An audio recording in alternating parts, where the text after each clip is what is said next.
minus 20 seconds.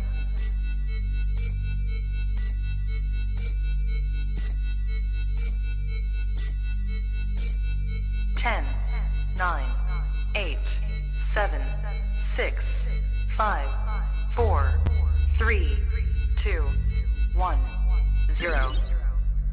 I'm supposed to be the franchise player, and we're in here talking about practice. I mean, listen, we talking about practice. Not a game, not a game, not a game. We talking about practice. Not a game, not a game. Me. Bam, bam. Me, man. Not a game. Slap that like she scored 30. What are we even talking about, man? We talking about sports here. What's up, guys? Back What's again. up? Week 18. How does it feel? We made it, man. Victory yesterday. A full season. Full season in the books. We talking about sports. We're back here for another We Talking About Sports Sunday sit down. Did you guys catch the games yesterday? How's everybody doing today? Man, of course I caught that beat down, baby.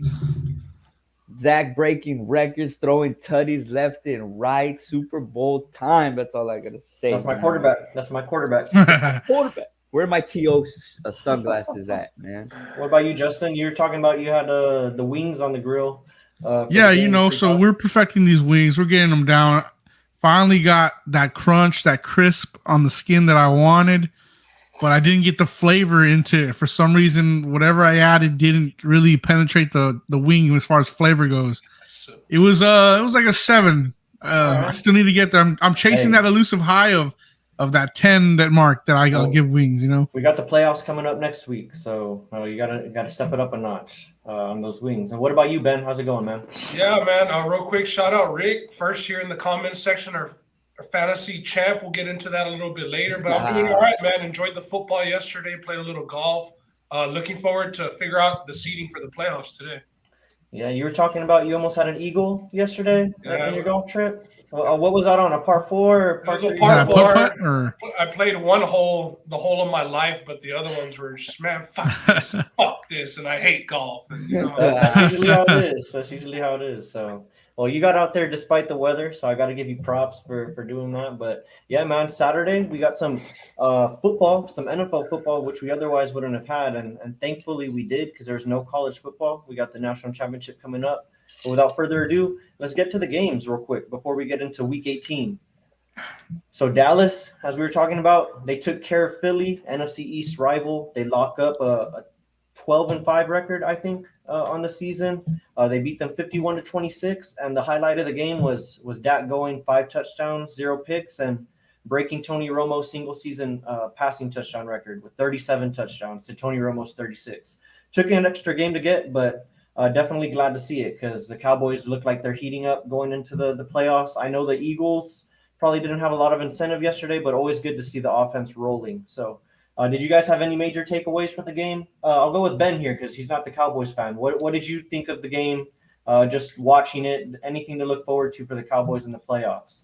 I thought even though both teams had nothing to play for, and like we mentioned the Eagles, I mean, they obviously sat out, you know, pretty much all their starters. They did start Kelsey because he has a consecutive start, so they put him in there for one snap and took him out. But I did agree with Mike McCarthy and the Cowboys playing the offense for most of the game. Obviously, they sat the fourth quarter, but, you know, they were in a funk. That game against Arizona last week was very ugly. The offense never looked like itself. And you didn't want to sit them and have, you know, a horrible performance and then a week off and then going into the playoffs, first-round matchup. You never want to go in there, you know, rusty. And my biggest takeaway was, number one, Wilson. Cedric Wilson. Yeah. It seems like the whole season when Gallup missed time earlier in the year, he you know, chooses his spots, had 2 touchdowns coming into the day, caught 2 touchdowns yesterday. He's thrown for some, too. Yeah, he seems like a pretty good option, man. He seems game. Pretty good yards after catch and seems to be open often. So that was my biggest takeaway. I think that he's gonna be useful come playoffs with the loss of Gallup. Yeah, just to piggyback off of that, man, we're probably going to lose Gallup in the offseason. He's probably going to sign for a bigger deal that we can afford. But it looks like we have something promising with Wilson. Yeah. I think he can fill that role, and he's been showing it. They use him as a utility guy a lot. I've seen him throw the ball. I've seen him even rush it once. Yeah. So it's nice to see a guy like that on the field. And he's working out of the slot too. And he's usually been. I mean, I remember him breaking through as a special teams guy. But that just goes to show you what happens. You keep on working, and he's got a lot of talent. So, Ron, what do you think? You were wearing that Dak jersey yesterday in the preview. Were you lit for your boy Dak? That was a nice video, Ron. Hey, thanks, man. Realistically, I'm excited, but it takes me back to when we played the football team, man. It was a depleted team. We put up a hell of a performance, and then just being honest and being realistic, we got Arizona the next week after that, and we looked like shit. The offense didn't do anything. So as happy as I am about last night, you know, and I didn't want Dak to break the record. I'll be honest, man. I'm a Romo guy. You know, Dak got in. Hey, I like that. I like that. Like I'm just. It took an extra game. Took an extra game. It took an extra game against a team that wasn't playing any of its starters, and clearly the plan last night was not to run the ball. I mean, he had he had a shitload of pass attempts through the first half. They bring him out, you know, for the third quarter, leave him in there the whole third quarter. It's kind of like, okay, just go get the record, go, you know, pad your stats. So it was kind of hard to see that as a Romo fan, being the way that Romo left the Cowboys, you know, with a freak injury, then Dak comes in. But regardless of it, going back to the Cowboys, man, I'm excited for him, but I need to see it happen in the playoffs. If they can perform like this, the way that in the playoffs, you know, then that'll be exciting to see as the Cowboy fan, because the Cardinals came in and whipped our ass 2 weeks ago. So we need to make sure that shit don't happen again. Yeah, I'm definitely excited after watching what I saw yesterday against the Eagles, just from the perspective of seeing the offense get in a little bit of a rhythm. I know Zeke was talking about it earlier in the week about when they had that first round bye, I think a couple of years ago, and they ended up sitting the last week of the season. Mm-hmm. And he talked about not having a good offensive performance or a good offensive game in like 2 or 3 weeks. And then you go out there in that first half of the playoff game, and you're still shaking off rust. So definitely glad to see that. I don't think it's like a huge indication of what we're going to see in the playoffs, just because the Eagles were depleted and they weren't really trying to win that game. But definitely better than what happened last week against the Cardinals, and they are our most likely matchup again. So hopefully, bro, we come ready for that game. But good to see the offense rolling. A little bittersweet because I am a Romo guy too. Seeing Dak break the record. And Zeke, man, I thought he was going to get in the end zone at least once or twice there on the goal line, but they decided to do some play action. They made sure to get Zeke his 1,000 yards, though. Both coaches yesterday, I mean, you saw Devontae Smith in there just to break the rookie franchise record for beat Deshaun Jackson for the Eagles. You saw Kelsey for his consecutive starts. You saw them go throw Dak out there and beat the franchise record. They got Zeke 1,000 yards. Yeah, so coaches, it seems like yesterday, they were all for their players, you know, reaching those milestones. I would like to know of these guys who had salary incentives though. Like who is going to get paid more for doing that? Does Zeke have anything like you get 1,000 yards, a little bonus? I didn't read any bonus for getting 1,000. I'm pretty sure like every running back, that's one of their milestones, is getting over 1K. But incentives are a big thing here in the end of the season to look out for, especially here in Week 18. I know AB was talking about some incentives last week. Part of me thinks he forgot there was a Week 18, but neither here nor there. All right, moving on to the other game that was going on. And this was actually the first game, but this is a Cowboys podcast. I mean, minus Ben being the Bills, so we got to go over the Cowboys first. The other game, we had the Chiefs and the Denver Broncos. Denver really had nothing to play for. They were already eliminated from the playoffs, but they came out hot and scared the Chiefs. I had the Chiefs in a lot of plays already, even before the week started. And they came away with a 28-24 victory. I'm going to throw it to Ben again because you're in the AFC. The Chiefs, man, they scare you right now, the way they're looking. It doesn't scare me too much. Yesterday, I had a little something on a Tyreek Hill prop because he had 2 bad weeks. And you know, we're talking about some teams playing players for incentives, and the Chiefs just did the opposite with Tyreek Hill. He was out there mossing his own teammates, you know, in pregame warmups, and then he gets used on 11 snaps for the game. I mean, just leave him out so the prop cancels and there's no action. What the hell's the point of playing him 11 snaps? I was really bothered by that shit. But I didn't see much of this game. I saw the second half. Like I said, I was golfing, but I was very surprised to see Drew Lock with 2 early touchdowns for the Broncos. Rushing it. Yeah. It seemed like the Broncos had a chance to win the game, and then that crazy Melvin Gordon fumble, inside of the 10-yard line that gets scooped and scored by a defensive lineman. Talk about Melvin on Melvin action. Crazy turn of events. I know a lot of people with teasers with the Chiefs in there were very happy about that. And then the decision by Vic Fangio, who see you later, Fired. no longer with the team. But after a decision like that, you're down 7 points with 4 minutes and change. You're at the 8-yard line and it's 4th and goal.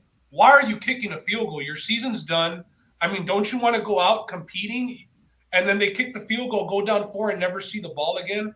I mean, completely brain dead coaching. It's a miracle that these guys get paid millions of dollars, because I think any 4 of us would have known that you have to go there. So he's out of there. Second coach gone this season behind Ron's boy over there in Las Vegas. But yeah, I think tomorrow we'll see the rest of the coaches start falling. All the apples will start falling from the tree tomorrow. We know that the Monday after the last Sunday of the NFL season is usually when all the coaches get the axes. So yeah. To a Ben's point on that Tyreek, yeah, he was mossing people in warmups, and it turns out that he hurt his heel. There was a play where he's running across, and he kind of comes up limping. So he supposedly got that injury on that play that you were talking about, Ben, pregame. Urban Meyer. Yeah, something on his heel. So anyway, so that was the Tyreek Hill situation. But this takes me back to the Bobby Boucher Mud Dogs game when he's like, last game of the year, Brett can't hold anything back down. We know. So, and that's what Nick Fangio should have done, man. You're at home going against a team like the Chiefs. You have to pull the trigger. Say you don't get it on 4th and 9. You still pin them back inside the 10. Your defense doesn't have to. It has to make them go the length of the field. Maybe you get a turnover. Maybe you get a stop, and you have another opportunity to get the ball. But, taking that field goal there was trash, and the dude should be fired, unfortunately. That's a good reference. Especially after having success in the red zone. I mean, that's where they got their first couple of touchdowns off of those Drew Lock scrambles. It looks like the Chiefs really weren't even accounting for him. But, yeah, that's probably one of the worst decisions that you can make as a coach, not going for it right there on 4th down. With everything considered, like you have to have pride in your team, man. Yeah, they're already out of the playoffs. He's probably going to get fired. What do you have to lose? And you still kick the field goal there on 4th down with under 6 minutes to go in the game. So kind of a boneheaded decision by Fangio. I was kind of pissed about it too, because I wanted them to go for it and not get it, because I had taken the Chiefs live -4. So my bet ended up pushing off of that little field goal. But at least you didn't lose. The Chiefs, like Ben was talking about, they're in a lot of teasers this week, and they ended up coming through for me. So can't be too mad about that. And with that Fangio decision, you would have thought that he would have learned from all the backlash that LaFleur got last year in the playoffs for doing it. Obviously, they're in a meaningful game, but this guy with nothing to lose doing the same shit, I mean, you don't deserve a job after that shit. And I feel bad. I feel bad for Melvin Gordon too, man, because he's had a history of coughing up the rock. And that play, it was his fault, but dude, that defensive end came unblocked. I mean, he was pretty much, was it Melvin Ingram, right? Yeah, he was pretty much in the transition from Locke giving the ball to Gordon. He was in the backfield that quick, so can't blame too much on Melvin Gordon there. Yeah, that tight end didn't stick him enough to just keep him away. Yeah, regardless of it, bro, great games yesterday. A good way to start off Week 18. And if you guys noticed, Justin and I were talking about a pre-pod that who was it? Chris Fowler and Kirk Herbstreit were on the call. Yeah, they were doing the Monday night call. You got the college guys doing it. I like it a lot when they're two on NFL. They've done it last year too.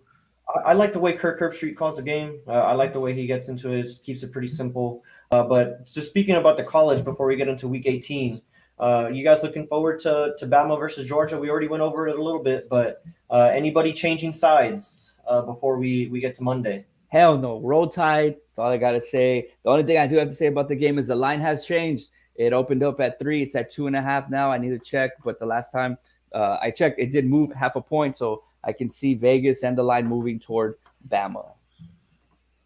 What about you, Justin? I know Ben has a friendly bet with one of our listeners, Josh. It's a $50 friendly bet. They made one previously on the SEC championship, and Josh Wan, of course, he's a big-time Alabama fan, I don't see it for Yeah. Josh this time, and I really want Bama to win, but I just don't see it. I think the injuries have stacked up, too much to overcome. I know they got Saban on the other side, but that's just too much. Yeah, Josh, I don't have a very good record against Josh, man. He has my number this year, but we know that it's hard to beat the same team twice. I'm gonna roll with it. I didn't when we made the bet. It was last weekend, the weekend of the playoffs, where we expected Bama versus Georgia, but we didn't know that that's what it was gonna be yet. So I thought that I was betting, and Georgia was actually gonna be dogs. I was surprised when they opened up as favorites. They stayed as favorites. I agree with Rondo tomorrow. Game day, probably see more Alabama money coming in. I think the only way that the line moves is down at this point. Yeah, I'm hoping to grab Georgia as they get to -2, maybe under 2. I don't know how much Bama money exactly is going to come in, but I like Georgia in this matchup, especially as we talked about last week. The injuries kind of piled up for Bama here, and Georgia has the revenge factor. So definitely looking forward to that game tomorrow. All right, well, let's get to it. The reason why we're here, guys. So the last time for the regular season, but we got some playoff scenarios to talk about here. The NFC playoff scenarios as it stands going into Week 18. This is a little chart found off of Twitter. The guy's name, I don't have it. There's like Denise Selman 33 or something like that. Where's the legend at, Roland? I couldn't understand this shit at all, bro. So pretty much on the You're left gonna have to side, explain this one to me. I'm The legend. pretty much on the left side, if the Week 18 games have these results, you got San Francisco, New Orleans versus Atlanta, Seattle versus Arizona, Carolina versus Tampa, and Dallas versus Philly. so these are all the games that teams- matter. Those Yeah, 6 these games. are the only games that matter right now in Week 18 as far as Okay. playoff scenarios are considered. So let's just start.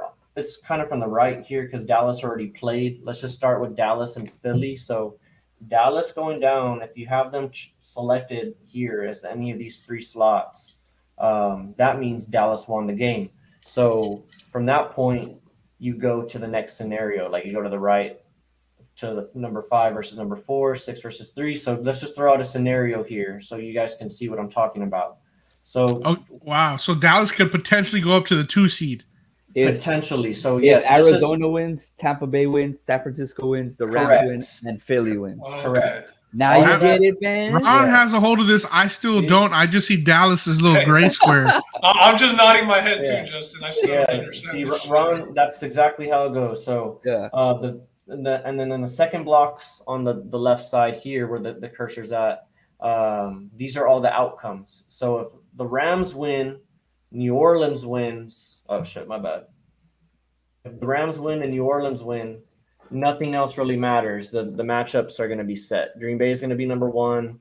The Rams are going to play the Saints, and Philly's going to play Tampa, and Dallas is going to play Arizona, and that's it.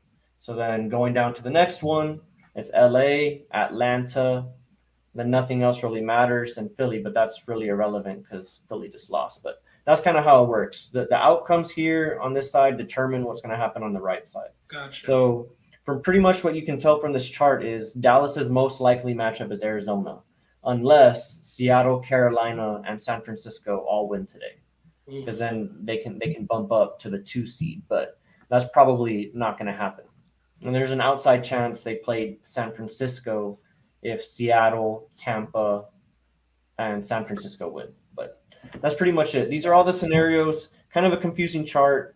But if anybody has any questions in the comments, let me know.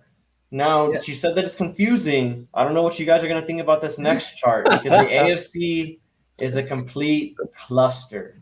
Everybody, Holy shit! pretty much what this chart says. I need to go to tutoring for this one because I don't know what's going on. Pretty much what this chart says is almost everybody in the AFC is alive, and there's a shit ton of scenarios that can happen. Just to keep it simple, the scenarios right now that are really like anything can happen there's the 1 seed. So Tennessee, there's a couple of scenarios where Tennessee ends up as a 1 seed, and there's a few scenarios for KC since they already won. Those are the only teams that can really nab the 1 seed at this point. It's either Tennessee or Kansas City.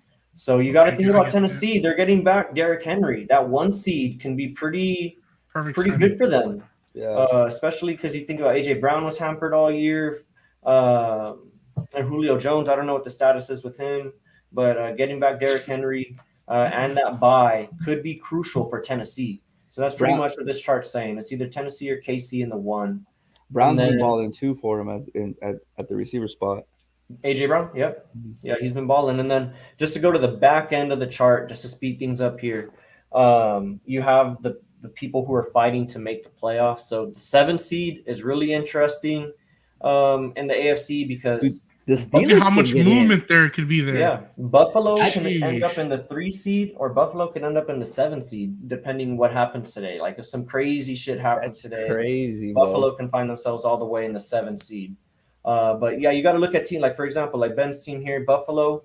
Their most likely outcome is probably the 4 seed if everything. They can go to handles. 7. Yeah, but they can bump all the way to Holy 7. crap. Yeah, depending but what like happens. if Buffalo ends up at the 7th seed, they need teams like the Jets to win. Yeah, it has to be You some know, crazy shit. Some Yeah, crazy shit, man. So Just the fact that could happen, that you can yeah, be from 4 to 7, such a big swing, or 3 even to 7. I didn't know Pittsburgh had such a shot to get into the 7th seed. I thought they were already out of the playoffs for sure. Pitt has a pretty good chance, so they beat Yeah. Baltimore. 1, 2, But 3, they 4. need the Colts to lose to the Jags, though. That's Yeah. the only way that they get in. So Yeah. I don't see it happening. It's gonna come down, I think, to that Las Vegas and San Diego Chargers game. Sunday Night Football. Yeah, And of course, that's- that thing could go, Colts lose, they both can get in, just tie each other. That's a weird scenario. Take a bunch of Yeah, I knees. saw that. Yeah, so the NFL, especially in the AFC, parity is king. Like almost everybody has a chance to make it. Just looking at that 7 seed slot, you got LA, New England, Pittsburgh, Baltimore in there. So a lot of teams are still playing here in Week 18. So Before we get NFL into the week, though, I want to ask you guys, with the amount of parity we see in the AFC and a little bit less with the NFC, which conference do you feel is the stronger conference? That's a good NFC. question. I'm gonna have to go the NFC because I think their top teams are better than the AFC's top teams. Maybe the AFC is a little bit deeper, but I think the NFC's best teams are better than what the AFC has to offer. Maybe I'm off. I don't know. I know at the beginning of the year, we said that the NFC West was the best division in football. Do you still feel that way about the NFC West after what we've seen?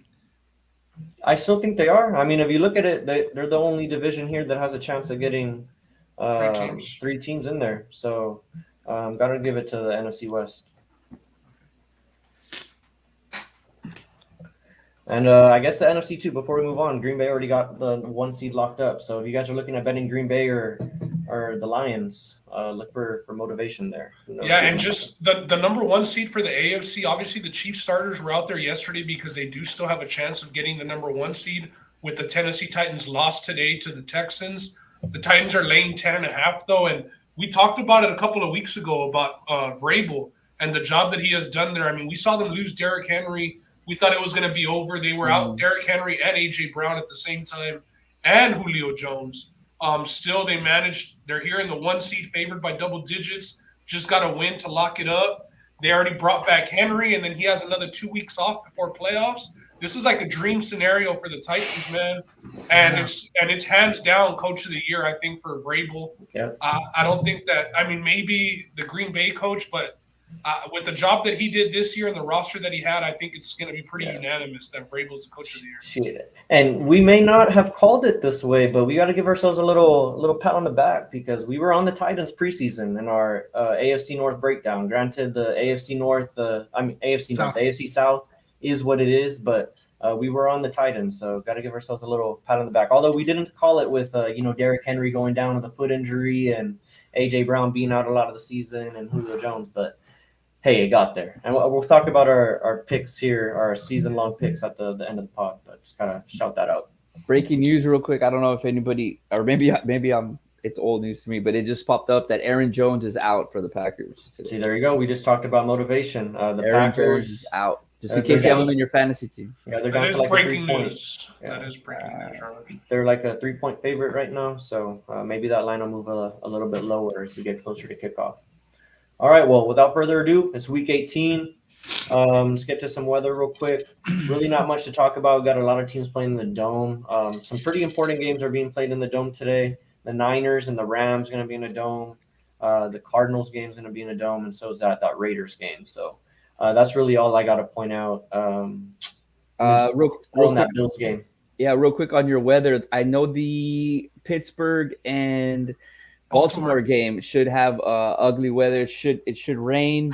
I don't think the over is very high there Light to rain, begin with. It's over under 41. So maybe if you want to bet the overs, I know that the biggest weather impacted game today will be the Steelers and the Ravens. Yeah. There we go. We got some football weather. Our injury report. We got a little Peter Griffin up there going to. I can already hear it in my my ears right now, or my head. Yeah. Excuse me. I got some big name guys out though. Joe Burrow, he's out for rest. No worries, Bengals fans. They're just deciding to play it safe with their franchise quarterback, knowing that offensive line's giving up the most sacks in football. Don't want to risk anything. Lamar Jackson out again in a crucial game for the Ravens. If you lose, you're out, and they're going with Tyler Huntley. Just goes to show you that Lamar Jackson probably is pretty hampered right now. He's not going to be able to go. Mike Glennon, he's out again. Kadarius Toney. The only reason why that's up is because you get another Jake Fromm start. So if you're looking to bet against the Giants, go for it. Jake Fromm's out there. Xavier Rhodes, the corner for the Colts, is out today. Traquan Smith is out. Jimmy G, that's a typo right there. He is actually questionable. I have him there twice. I forgot to delete it. Jared Goff should be out again today. And then 3 names on the bottom. James Conner, Josh Jacobs, and Darren Waller are all questionable today. So Darren Waller hasn't played in a while. Josh Jacobs has been battling injuries, but has found a way to lace them up each week. So look for those guys if you're betting any of these games. If Waller plays, that could help swing things for the Raiders. I think they're leaning towards him playing. I mean, Yeah, if they're there was a leaning game toward that, yes. Yeah. if there was a game that he was going to play, it's going to be the one that your season, is writing. There we go. So Darren Waller going to suit it up. And I think they were also leaning towards Jimmy G starting, in another, game. Yeah, I saw. On the line. Yeah, I saw a tweet saying that there's a strong lean. He's going to start. He's been missing with that right thumb injury. So, yeah, he's probably going to play, but it's a thumb injury on your throwing hand. So, hopefully it doesn't hamper him too much. Yeah, Waller already cleared the protocols as of Wednesday, and the coach said it just depends on where his cardio is and the reps that he's getting in. But last game of the year, prime time, the game got moved. I don't think that you can't hold anything back, Ron. There's a reference. Brent. Full circle. All right. Although most people are done playing fantasy football for their season-long leagues, there is DFS going on. But we do have one person in here that's in a championship matchup. I do want to point out there's no flex in this league. It's one of the first I've seen, but this guy's got to have a serious talk with his commissioner. Yeah. He does. Yo, what kind of name is that too, though? That's a wild name. I thought about not snipping the name in there, but I just saw that. Hey, let me give you some background on this guy. Shout out to Martin Mendez. He's an ex-coworker of mine from the post office. He made my wedding cake. Martin. Him and Ronnie, his wife, make wedding cakes, and they make the best fucking cakes around. Nice. He's a diehard Lions fan. His brother Mark gives him shit for it all the time. So let's help out Martin here to get this fantasy win, because we know his Lions didn't do shit this year. Yeah, and pretty much I think it comes down to does he want to start Deontay Foreman or DeAndre Swift? Where would you guys go there? Would you go Foreman or Swift? You got Swift versus Green Bay. I would probably Foreman against the Texans. I would go Foreman in a must-win, obviously. And, I mean, he's got A.J. Brown. That's where not having the flex really hurts you, because A.J. Brown, he probably already started Tyreek Hill played yesterday, didn't do a damn thing. So that's why you got to have a talk with your commissioner, bro. You can't be playing fantasy football championships the last week of the season when Aaron Rodgers is resting, Burrow's resting, Aaron Jones is resting, Tyreek Hill. These commissioners got to get it together. For the most part, he's got some guys in some situations. He's got Austin Eckler and he does Cooper Kupp. He's got guys that are going to be out there on the field, but I mean Tyreek Hill probably his first round pick, and it shot him in the foot, so that sucks. But I would get AJ. I mean, you can't start AJ Brown anymore. I would go Deontay Foreman over Swift. I think that's the only move there is. That's the only, yeah, exactly. That's the only move you can really make. I'd probably go Foreman also. I think he'll fall into the end zone and get you 50, 60 yards as he's been doing most weeks. And he had a nice little TD run last week too. Nice little 25-yard scamper. Ron, any kicker advice, Ron? I was gonna say, hopefully Martin's not the commissioner in the league, right? Why lie, or else we're just. Oh well, I guess we have another question here. Would you go Gesicki or Pitts? Pitts versus New Orleans or Gesicki versus New England? That was exactly where I was going with. Yeah, that's exactly where I was going with it too. Just based off the injury report here, Kyle Pitts is listed as questionable, and they're not going to give him a designation until, probably it's one of those situations an hour, 2 hours before the game, and the game is at 3:30. So if you wait to start Kyle Pitts there, it's going to be tough because I think Gesicki plays at 3:30 also. They play at 3:30 also. Okay, well then I guess you could kind of wait it out. I would lean Gesicki today in a matchup that Tua does throw the ball short a lot. He doesn't throw the ball downfield, and Gesicki is a big target for those short passes. Kyle Pitts, I think we were talking about Matt Ryan the other day, if he still has it or not. I would see the Falcons maybe trying to run the ball a little bit more today, and I don't trust Matt Ryan as much as I trust Tua to complete his passes, those short passes to the tight end. So Martin, I would go Gesicki here over Kyle Pitts. Okay, what about you, Ben? Are you keeping Pitts in there? That's a tough one, honestly. I mean, you got Gesicki against the Patriots defense, which is one of the better defenses in the NFL, and the Saints are in a must-win spot as well, playing at home. They need a little bit of help, but if they win, they can sneak into that 7 seed. I believe they're playing in Atlanta. Okay, well, in a dome, regardless, I'm going to go with Pitts. I'm going to go with Pitts just because we know that he's the number one option on that team. Yes, he might get a little bit more, extra attention, but you're going to have to go deal with Waddle, with Devontae Parker, and then Gesicki. Plus, I think that the Patriots defense is better than the Saints. So I'm going to go with Kyle Pitts here. I mean, you drafted him that high. Might as well start him in the title game. I'd keep Pitts in there too. The Patriots defense is probably the best. I mean, they're ranked number 1 in ESPN against tight ends. Plus, you're starting them too, right, Roland? Yeah. Do you ever like playing players that are, against your defense? I don't like it. I try and stay away from it if possible, but sometimes it really doesn't matter. Like, for example, I had Scary Terry 1 week and the Cowboys defense. I wasn't that scared because I was like, well, Scary Terry, if he gets anything, that'll probably be the only thing that the Washington football team gets. So the defense isn't too threatened there. So I'm not too worried about it. But I would stay away from Gesicki in this matchup just because the Patriots defense, they don't give up anything to tight ends. So, yeah, I'd stay away from that, despite the must-win situation for Miami. Yeah, good luck, Martin. Yeah, very good. Very good analysis for Martin there. Week 18 championship, not ideal, but you're in it. So you got some money to win. Good luck, Martin. All right, well, I do want to talk about last week, though, real quick, before we move on. Our last week's fan mailbag, I do got to say sorry. I think it was to Ben's brother because I touted Antonio Brown. I told him he was your must start. He didn't have any options. His other receiver was Chris Godwin, so he had to start AB. Okay. So, I felt bad because immediately when I saw AB walk off the field, I was like, shit. I was like, Edgar started him. Again, we were touting. He was my must start of the week last week. It was consensus for everybody. With incentives, you just thought, oh, he's going to play. It's going to be the guy. But that's not our fault. That's on AB. And the week that he had prior, I mean, he had 20 fantasy points a week prior. He was on pace for over 10 targets that game. I mean. Yeah, I took his prop. We were on his prop that day.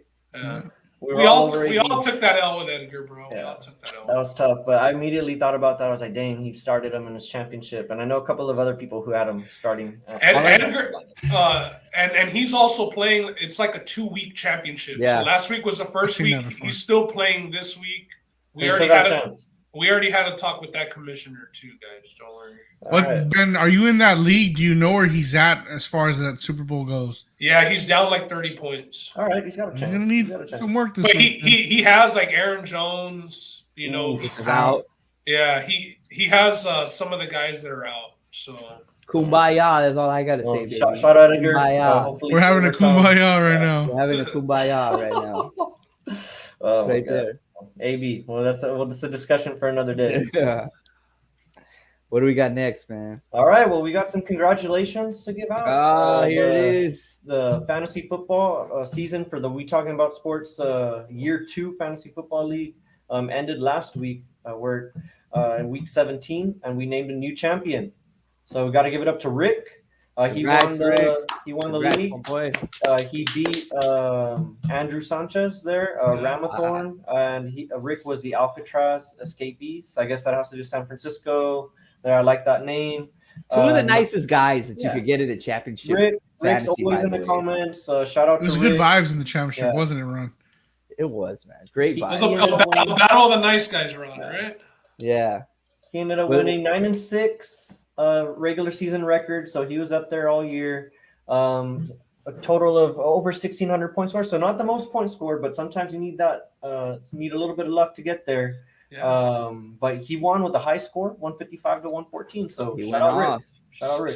Snuck in as the 4 seed, and yeah, it's you just got to get in. After you get in, you know everything's off the table. It's on.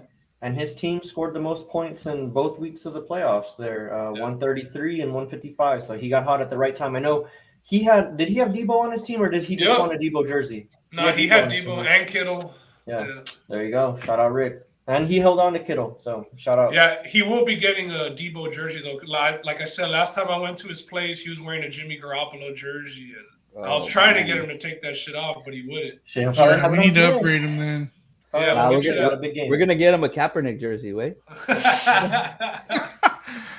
Just to go down the list here, of course, shout out to Rick and Alcatraz Escapees, but let's not forget the other boys in the barrel, Mr. Ramathorn, Andrew Sanchez himself. Congrats on second place. Merry Christmas, Mr. Mark, rounding out third place. And let's not forget our very own Green Bowl Packers, Big Ben, Big Pat 44 Diesel. He couldn't get it done. He couldn't get it done in the semifinals to meet Rick or to beat Sanchez in the final. But hey, you held it down for the squad because re-rolled it and Ben. Justin kind of, we weren't around. That playoff week when I played Andrew to go to the finals, that was a week that Travis Kelce was out, and he was my first round pick.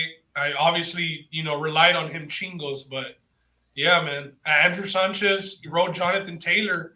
He was up there at the top pretty much the whole year, and in the championship, Jonathan Taylor just, had a mediocre game, 10, 12 points. Yeah, 10. I remember that. But yeah, again, congrats to Rick, and it's good to have a new champ. Markey also was a defending champ, and he was up there competing again this year. Third place. He had the best record all year. Yeah, he did. He was a number 1 seed. Yep. Yeah, so shout out Mark, another good season. Although he did not come away with another jersey, he was going to add to his Rams jersey collection, but didn't happen. I'm excited. I'm excited to do this again next year. Maybe we'll put a little cash on it. Some guys like Wally, saying we'll add the 5 and the 6 seed. It's gonna get talking about commissioners. Who was the commissioner for our league? Everybody had commissioner privileges here. The guy at the bottom of the screen. The guy at the bottom of the screen. We'll add to the 5 and the 6 seed to the playoffs this year, so there's more guys in, and that's more standard now for 12-man leagues, anyways. So. And some other changes if you guys. No, you know what we're doing next year? I already decided, guys. I'm sorry. I decided for y'all. We're doing a keeper league. Yeah, that's what we're doing. We should do Fab. We're deciding you're not commissioning next year because that's what we're. Bro, you were commissioner too. I don't understand. No, I was what this was about. Last year, and it got taken. Everyone here had commissioner privileges. You didn't exercise them. That's on you. All right, we're gonna figure it out. Let's get to some Week 18 betting trends before we get into our picks. We got, let's see, some ones that pop out. The Colts. This one's crazy. I mean, you got to put some of this into context. 1-11. Some large spreads against the Jags, but they're 1-11-1 against their spread. They in haven't the last won 13 games against the Jacksonville Jags since 2014. They haven't won in Jacksonville since 2014, bro. That's crazy to think about that. Another team, another one that pops off the stage to me is the Bears. They're 6-3 in their last 9 games against the Vikings against the spread. We were talking about Monday being a popular day for coaches to get fired. All expectations are that Zimmer's probably going to get fired for the Vikings after this game. So Matt Nagy probably going to go too. We got 2 coaches probably going to get fired. So weird game to bet there. So probably stay away from me. And then the other one I'll call out is the Dolphins. They're 8-3 against the spread in their previous 11 games as a home underdog. You guys probably ask why.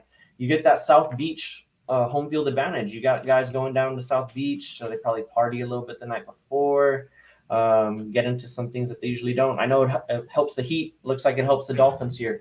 Anything pop off the screen to you guys? For me, it's that Washington 1-5 ATS, their last previous 6 games against the Giants. I think that's out the window with what the Giants are throwing out there today. I think that's something that we can just, kind of erase. It's going to be Jake Fromm out there, very limited roster offensively. We've seen what the Giants have been doing, the last month. I don't think that they've scored over 17 points the last month. So I'm not too worried about that Washington trend there, especially with the comments Judge was making. I think that Ron Rivera, Joe Judge is another guy who's probably going to be gone tomorrow after, walking back some of that's there had already guaranteed him, coming back next year. Then he started getting, smart and shit. So I think that Ron Rivera is going to go out and send a message today against the Giants, spank them, and Joe Judge will be gone tomorrow. Yeah, Ron Rivera told him to worry about his own team. I like that in response to his little diatribe that he went on the other day. What about you, Ron? Anything pop off the screen to you? 2 things that stick out to me here at the very top. Lions are 6-2 in their last 8 games as an underdog. I know they're one of the teams who is playing. I think they're playing the Packers, right? We just saw Aaron Jones go out. The Packers have locked in the number 1 seed. You don't know how much their starters are going to play. And a team like the Lions is a team that plays for their coach. We always hear people say it all the time. They're a tough team. They fight till the end. So the Lions would be a strong lean for me today. But more importantly here, the Steelers and the Ravens. The Steelers 7-3 straight up in their last 10. Ravens 8-3 at home in their last 11. The spread is 3.5 to 3. I think this is a game that if you want to sprinkle something on a long shot bet, the game to go into overtime, might be a good bet. It's going to be always play each other close. Yeah, it's going to be stupid plus money. Something that I like to do that we did a lot during college bowl games was halftime, full time. If you take halftime tie and then whatever team to win, it's always plus 1,500, plus 1,800, plus 2,000 sometimes. So in a game that is supposed to be close, the ties and the overtime are definitely something to look into for this Ravens-Steelers game. I like that little nugget right there. Yes, What about you, Justin? Just the Rams 5-2. I'm worried about that because that's one of my picks this week. They're just not very good against the Niners these past few years. There's a lot of incentive for them to win. They can move up. They can stay at the 2 seed, or they can move down on your graph. I was thinking it was like 6 or 7 or something like that. So. Yeah, they can move down to, I think, like the 4 or 5, something like that. They can move down pretty far. The last one before we move on, and I think it goes along with what Ben was saying about throwing it out the window, is the Titans. They're 6-14 against the spread. Their last 20 games against Houston. Although I will say it is a large spread. It's 10.5. I think a lot of that, you got to think Houston had Deshaun Watson for a couple of these last couple of 20 games that they've had. Maybe the last 6 or 7 that they played. But anyways, moving on from the betting trends, our actual plays for the week. This is a super contest. This is the last week of the season. I think we can still give out some plays in the playoffs, although this is the last week of the regular season. So we need to pull up the record tallies here. Justin is tallying them up. He is in the middle of doing it. He's probably a little more than halfway. So probably by tomorrow, we'll have the records. We'll maybe put out a little post with what the regular season ending records were. So without further ado, I think Justin's in the lead. And Justin, one of your plays already went off. You took the Cowboys -4. I saw you posted that on Facebook. You got to stick to it. The Cowboys, they ended the season 13-4 against the spread. So Justin had them on his card pretty much every week. I don't think you took them off, right? No, I don't think I've never had them on my card. They've been there every week. It's been a 13 blessing that they've gone so good against the spread. And I think that's kind of, cemented my lead for the most part, helping with that. Look at him talking all calm and cool. He's like, "Yeah, I got the lead there. All right." Hey, cemented his lead. But before the show, it was early lead. It was still a toss-up before the show. What's your thoughts with your 2 other plays here with the Rams and the Pats? Well, just the incentive for the Rams to win this game. They don't want to go, and lose home field advantage. So they're going to come out and play. It's just the fact that it's the Niners that bothers me because they haven't been very good against the Niners these past few years, and I don't know if they can do it now, but I want them to win here. So the other one is the Cowboys -4. That already hit. And then the Patriots -6. Another team playing the Dolphins, playing a divisional game. I like them to win. More movement. They have the potential to win the AFC East if Bills go down, but I don't think the Bills go down today. But there's incentive for them to win. And choosing this week's games was a little tough because you have a lot of teams that are not playing for anything. So I had to pick and choose from the teams that have reason to win, and these were them. There's a couple of games out there with no incentive, so you're right. You gotta try and stay away from those. But I like your card so far because I'm gonna piggyback off the Pats. I'm on the Pats -6. They still have a chance of winning the AFC East. They got some seeding to worry about. I know the Dolphins are still in there fighting, and we just talked about the Dolphins good home against the spread record. But I'm sticking with Bill Belichick. I think they're gonna get the dub on the back of that defense and that run game. So give me Ben's Rookie of the Year and the New England Patriots to go and cover this -6. And then going up, I got the Chargers -3 in a must-win game. They're on the road against the Raiders, but Justin Herbert usually does pretty good against the Raiders and their defense that they throw out there. I think their Chargers have kind of gotten back into a little bit of an offensive groove. So give me the Chargers to get in. I know they don't usually do good in close games, but I think this is a trademark game for Justin Herbert. So give me the Chargers -3. And then my only dog on the card, give me the Steelers +3.5. They're still, it's a long shot for them to get in, but I like the Steelers, the defense, the way that they're playing. You got TJ Watt, who's going for the sack record today, extra game, but going for the record nonetheless. And they're going up against Tyler Huntley, who has been good in his starts, but I always go back to regression to the mean. Eventually, Tyler Huntley's going to start playing like Tyler Huntley, and I think that's going to happen against the Steelers defense, the Steelers pass rush. So give me Steelers and the 3.5, the hook being crucial, and I got some more Steelers on my card coming up. All right. For me, I'm going to start off, like I said, with the Washington football team, their last game as the Washington football team. I expect Ron Rivera to smack around Joe Judge and the Giants, send him off with a farewell. Take an L. His last game coaching, going to be an L just like the rest of the season was. And then I'm going to go on the other side of the Patriots here with y'all. You talked about how when teams like to go to Miami, they like to go out. I'm sure Mac Jones was in Magic City all night last night with the O-line, throwing it up. Who knows what else he got into. Magic Matt. But no, honestly, the Dolphins are always a team that plays the Patriots pretty tough. It's usually always a one-possession game. I expect it being a field goal game. Probably do lean towards the Patriots winning. I do think that they'll be somewhat scoreboard watching, and once they see that the Bills are smashing the Jets and there's no chance at them to win the division, maybe they take their foot off the gas or bench a couple of players. But I do see the Dolphins being competitive in this one. And then Russell Wilson's last game as a Seahawk, man. I'm not the biggest Russell Wilson fan.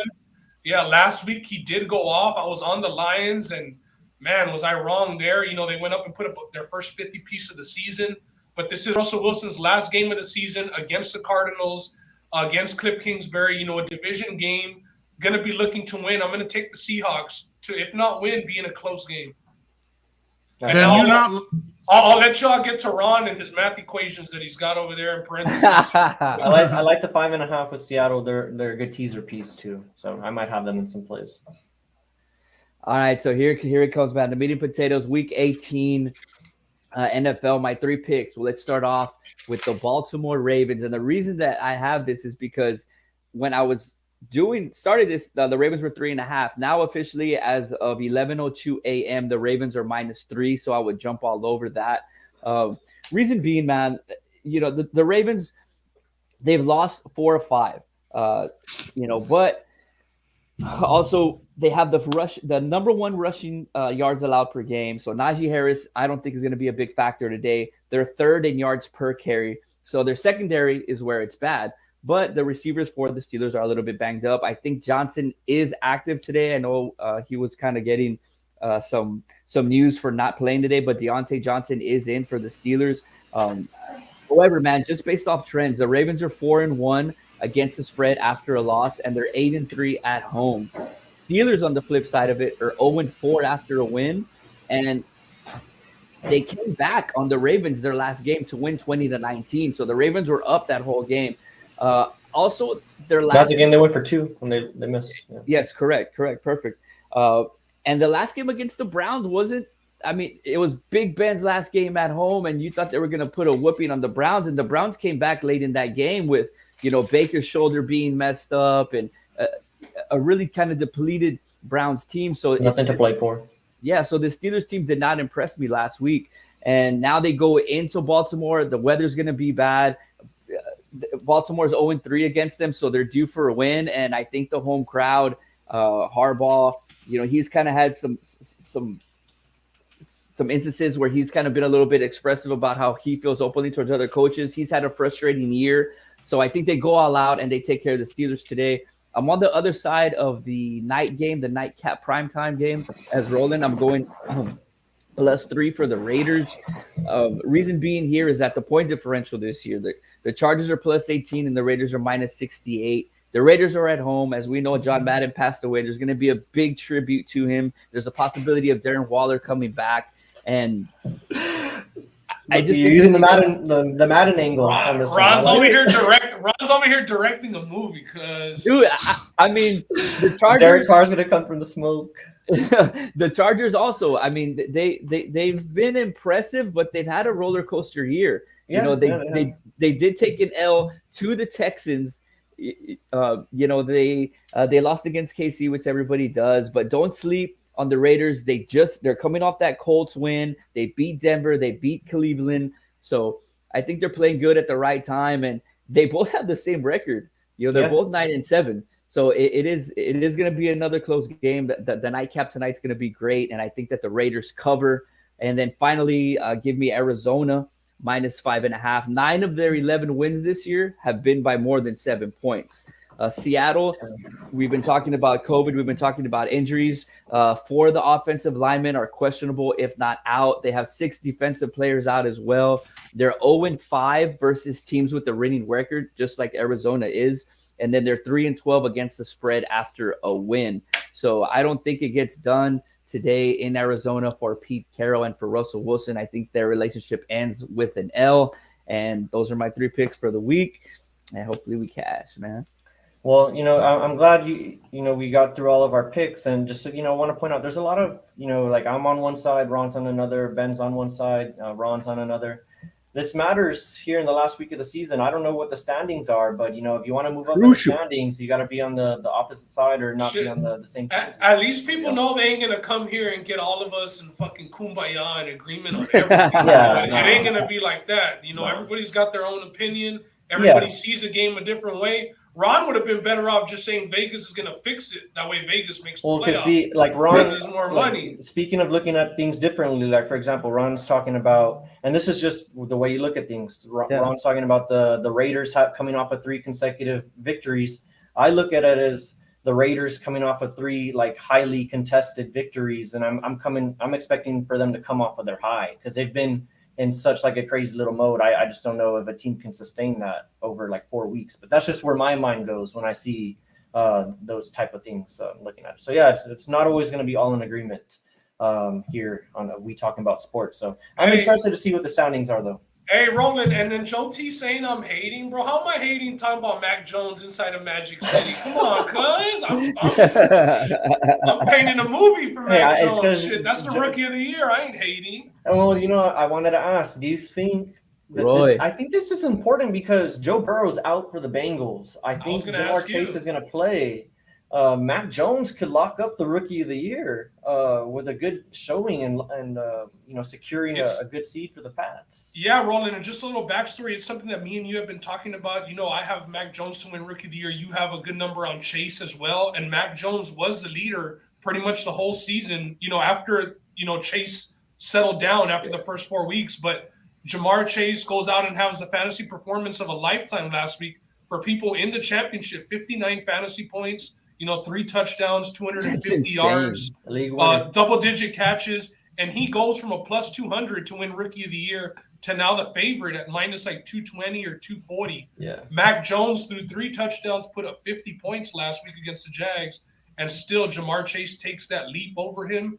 I do think that if Mac Jones, throws another 3 touchdowns today, I don't know what the Bengals are going to do with Finley at quarterback, what Chase is going to do with Finley at quarterback. Maybe it's already wrapped up just off that game that Chase had and winning the division last week. That was a huge win for them. Yeah, breaking the record. But it's going to be interesting to see how this plays out. And he did break it in the 16 games, so I do want to point that out. But what do you think, though, because about the record like being broken in consecutive years? Do you think that takes away from the stature of the record, or it just, kudos to Jamar Chase and Justin Jefferson for raising the bar year after year? LSU. Yeah. And with the way that the league is going, bro, like it's just been more passing oriented now. I mean, yesterday they talked about Zeke getting to the 1,000-yard mark, and is it really that big of a deal to get to the century mark? There was only 5 running backs this year that have rushed for over 1,000 yards. It is a big deal. It is a big deal. So yeah, it still is a big deal, and the league is just more passing oriented. So yes, these receivers are going to be putting up bigger numbers, and now with added games, I'm sure that record will be broken, in the next 5 years by somebody else coming out. So. Yeah.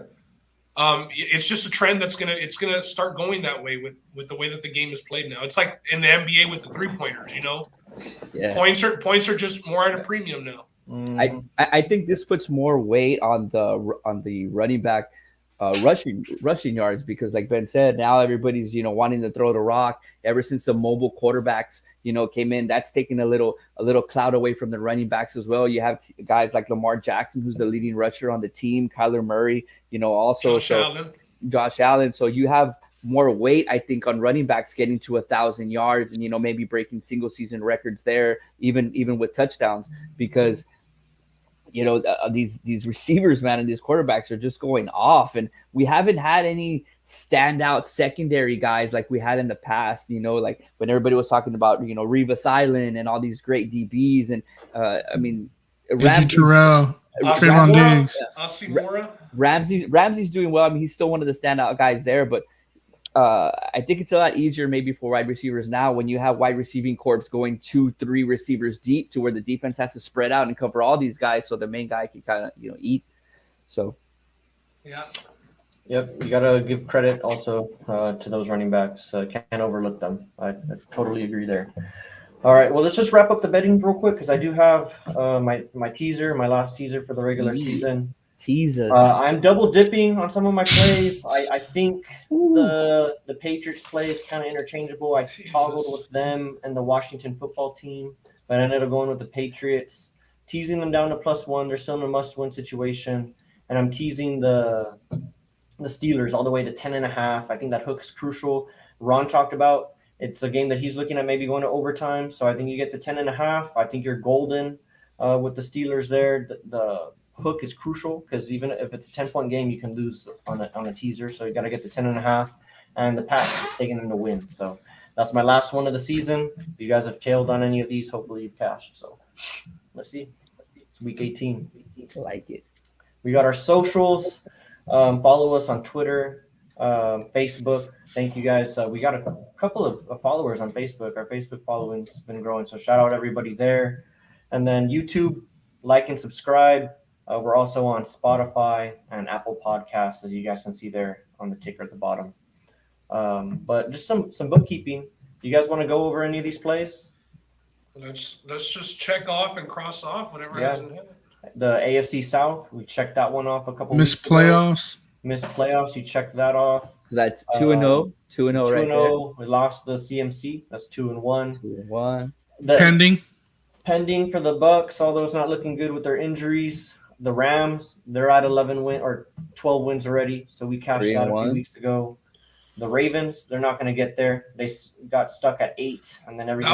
That was like a no-doubter. It looked like it at the beginning. Since Lamar went down, they just haven't been the same, and they've lost a lot of close games. Going for 2-point conversions, they've lost 2 games instead of just taking it into overtime and seeing it play out. So yeah, they could easily be at 10 wins right now if those 2-point conversions go the other way. And maybe cashing our bet this week. But anyways, the Bills, they got a win to push for us. So hopefully they get that done. They're big favorites against the Jets. So we'll get a push there. The Packers to win the NFC North, that cashed a couple weeks ago. That's another dub. The Lions under 5, they're not going to get to 4 even. So the best chance they have is getting to 3 if they win this week. So that's a cash. And the Texans, we need them to lose for it to be a push. At under 4.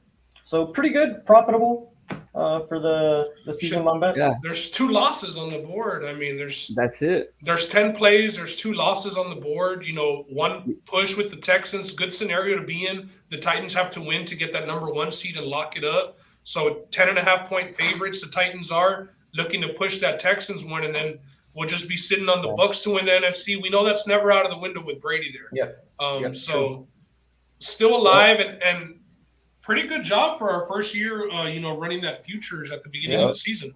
5 wins, 2 pushes, and 1 L and 2 pending. So there we go. Good, What boys. about you, Good Justin? shit. Anything? You mad that we didn't put the Cowboys up there? We were saying No shit, man. For all the Cowboy fans that we have on the damn podcast, we don't have one future play for the boys.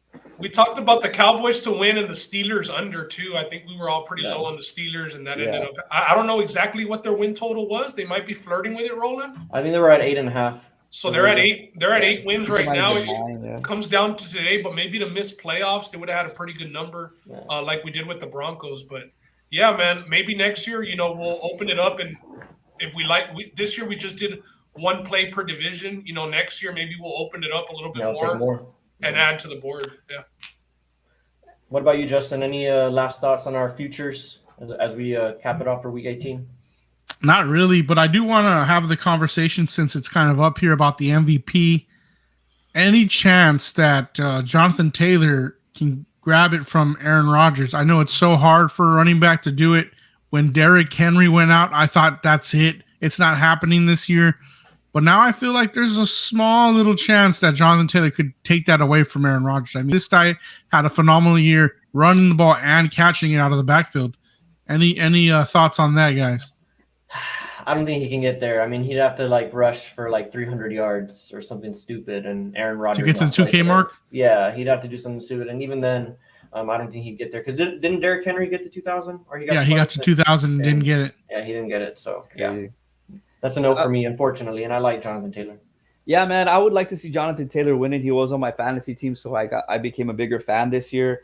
But I think the argument with Rodgers is that yes, he's Aaron Rodgers, but a lot of people are saying that he did what he did this year with not a great team. Now, I know he had, he has one of the best receivers in Adams, but the running back was a little banged up. His defense wasn't great. He had some offensive line issues. So to get the number 1 seed here and solidify your team, we always say in the NBA, best player on the best team with the best record, and that's what Aaron Rodgers is this year. But props to Jonathan Taylor for it. He should at least come in second if there's a second place in voting. Yeah, best record, best team, best player on the team usually gets it. We saw a little bit of, ruffling with, a guy who had a vote, a radio host, saying that he wouldn't be. He didn't say who he was going to vote for, but he did say that he wouldn't be voting for Aaron Rodgers. Aaron Rodgers then came out in his press conference and said that guy was a bum, an absolute bum. He is for saying that. He should have his MVP vote, taken away from him. And a lot of people tended to agree that, that COVID stuff might play a part in it with Rodgers. But with the way the season has played out, the Bucs had a couple of bad losses that, kind of propelled the Packers into that no doubt number 1 seed.